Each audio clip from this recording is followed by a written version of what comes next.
오늘은 삼위일체 대축일입니다. 삼위일체라고 하면 우리가 기도 드릴 때마다 성부와 성자와 성령의 이름으로라고 하는 것처럼 새 위격이신 한 하느님을 고백하는 날입니다. 사실 삼위일체 신비는 너무나도 어려워서 이해하기가 어렵습니다. 속 시원하게 알려주었으면 좋겠지만 이 신비라는 것을 다 알기란 너무나도 어렵습니다.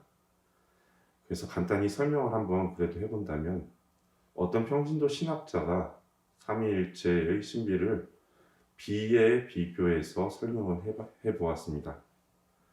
우리가 알다시피 비는 물이 떨어지는 것이며 물은 구름처럼 기체로도 존재를 하고 비처럼 액체로도 존재를 합니다. 또한 얼음이나 눈처럼 고체로도 존재하지만 물은 모두 같은 한 물이다 라고 설명을 합니다. 이와 마찬가지로 하느님께서도 한 분이시지만 성부, 성자, 성령 세 위격으로 계신다고 설명을 했습니다. 성부께서는 인간과 천지 창조를, 성자께서는 인류를 구속하셨고 성령께서는 인간을 거룩하게 하신다라고 하면서 이 물을 통해 삼위일체의 신비를 잘 표현한 것 같습니다. 하느님은 한 분이시지만 세 가지 위격, 즉 세 가지 모습으로 활동을 하시는 것입니다. 성부 하느님께서는 이 세상을 만드셨고 우리를 하느님의 모습대로 만드신 분이십니다.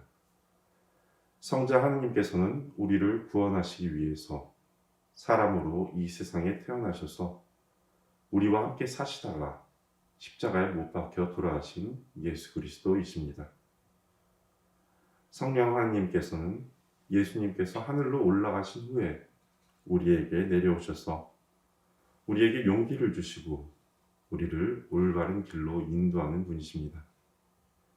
이 세 위격의 하느님은 마치 우리 몸이 따로 떨어져 살 수 없는 것처럼 서로 사랑으로 하나이신 하느님이십니다.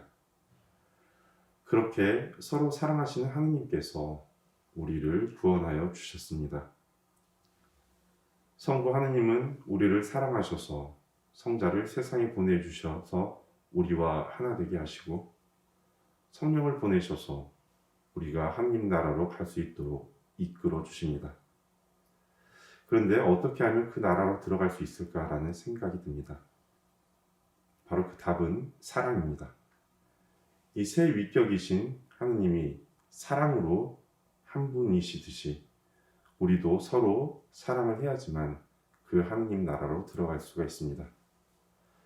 그런데 사실 우리가 살다 보면 그렇지 못하는 경우가 많습니다. 나를 괴롭히는 상급자를 어떻게 이뻐할 수 있겠습니까? 또한 사사건건 발목을 잡는 후임도 사랑하기 힘든 게 현실입니다. 하루를 살면서 만나는 사람마다 나를 행복하고 사랑하게 만들기보다 미워하고 마음에 들지 않는 사람들만 널려 있기 때문에 사랑은 힘든 것입니다. 이 사랑을 힘든 것이지만 우리가 실천하기 위해서 먼저 해야 되는 것은 서로를 생각해 주는 것입니다. 그렇게 한 분이신 하느님께서 당신들 안에 세 위격이 서로 다투고 있었다면 하나라는 말을 할 수가 없었을 것입니다. 이렇게 우리가 서로 사랑하기 위해 먼저 해야 하는 것은 서로를 생각해 주는 것입니다. 그렇게 한 분이신 하느님 안에서 세 위격이 서로 다투고 있었다면 하나라는 말을 할 수 없었을 것입니다. 이렇게 하나가 되고 나면 또 다음 단계가 있습니다. 너무도 사랑하기 때문에 내가 상대편이 되어야 하는 것입니다. 비가 오는 날 젊은 남녀가 우산 한 개를 쓰고 비를 맞지 않기 위해서 서로 꼭 껴안고 걸어갑니다.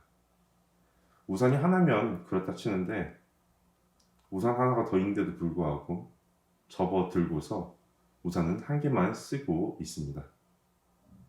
여러분들은 어떤 생각이 드십니까? 혼자 사는 저는 속으로는 미친 거 아니냐는 생각이 듭니다. 근데 사랑이란 이런 것입니다. 이렇게 상대의 우산 속으로 들어가고 또 사랑이란 이렇게 내 우산 안으로 상대를 받아들이는 것입니다.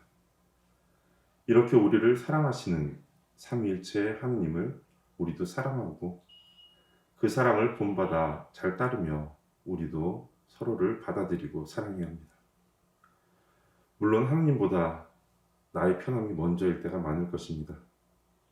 또한 같이 살아가는 동료나 가족보다 내가 먼저라는 생각이 들 것입니다.